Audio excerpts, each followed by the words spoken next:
सहनाववतु सहनौ भुनक्तु सह वीर्यं करवावहै तेजस्विनावधीतमस्तु मा विद्विषावहै। ओम शांति शांति शांति। नमस्ते मित्रों, मैं योगाचार्य अशोक शास्त्री आप सभी का पुनः हार्दिक अभिनंदन करता हूं। देखिए, जो आजकल जितने भी हमारे भाई बहन हैं जो योगाभ्यास कर रहे हैं और आगे जो करने की इच्छुक हैं, तो कहीं ना कहीं कुछ गलतियां करते हैं कि सबसे बड़ी समस्या उनको आती है श्वास की। कि जब हम अभ्यास करें, कोई सा भी आसन हम करते हैं, मान लीजिए चाहे वो सुप्त वज्रासन है, हस्तपाद आसन है, या कटी चक्र आसन है, धनुरासन है, या भुजंगासन है, तो उन आसनों को करते समय हमारी श्वास की गति कैसी होनी चाहिए, हम इस चीज को जान लें। क्योंकि जब हम योगाभ्यास करते हैं, योग करते हैं, और जितने भी आसन प्राणायाम हम करते हैं, उनमें सबसे बड़ा जो रोल होता है वो होता है हमारे सांसों का। जो हमारे श्वास हैं कि हमें कौन सा आसन करते हुए हमारा सांस बाहर होना चाहिए और कौन सा आसन करते हुए हमारा सांस अंदर होना चाहिए। इसी के लिए आज हम आपको एक ट्रिप देंगे, एक ऐसा फार्मूला जिसे आप यूनिक फार्मूला है, और आप उस फार्मूले को इस्तेमाल करके आप सारे आसन आसानी से कर सकते हैं। ये देखिए कि हम किस तरीके से हमें आसनों को करना है। सांस की गति हमें कैसी रखनी है, हमें सामान्य गति रखनी है, या श्वास प्रश्वास बाहर रखना है या अंदर भरना है।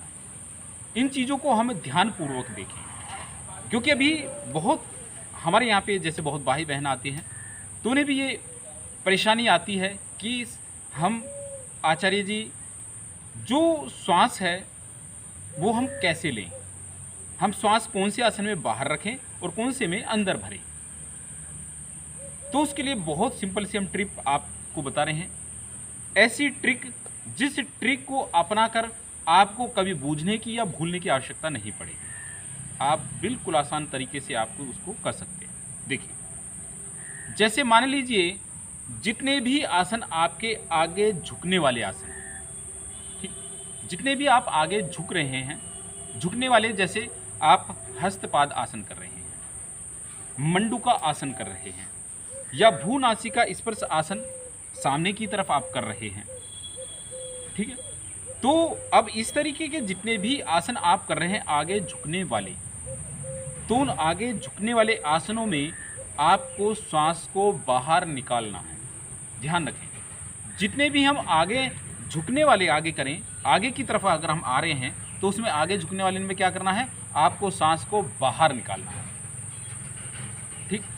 अब जितने भी आसन हम पीछे की तरफ झुकने वाले कर रहे हैं, जितने भी आसन हम पीछे झुकने वाले कर रहे हैं, जैसे आप भुजंगासन कर रहे हैं, धनुरासन कर रहे हैं, चक्र आसन कर रहे हैं, पीछे की तरफ झुक रहे हैं, तो उसमें आपको श्वास को भरना है। आगे फार्मूला है कि आगे झुकने वाले आसनों में आपको श्वास को बाहर निकालना है, पीछे झुकने वाले आसनों में आपको श्वास को भरना है। इतना आपको ध्यान रखना है।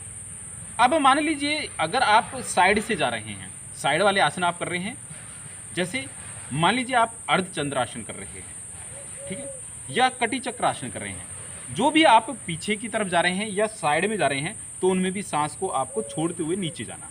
क्योंकि नीचे आपको, जैसे आपने अर्धचंद्रासन करा, अर्धचंद्रासन आपने ऊपर करा और नीचे की तरफ हाथ आपका गया, तो आप नीचे ही झुक रहे हैं, नीचे झुक रहे हैं, तो सांस को बाहर निकालते हुए आपको नीचे जाना है।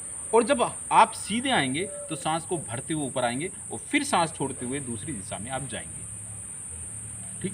तो ये एक फार्मूला है कि जो जितने आगे झुकने वाले आसन हैं उनमें आपको सांस को बाहर निकालना है, और पीछे झुकने वाले आसनों में आपको सांस को अंदर भरना है, जिससे प्राण शक्ति आपकी मजबूत होती चली जाए।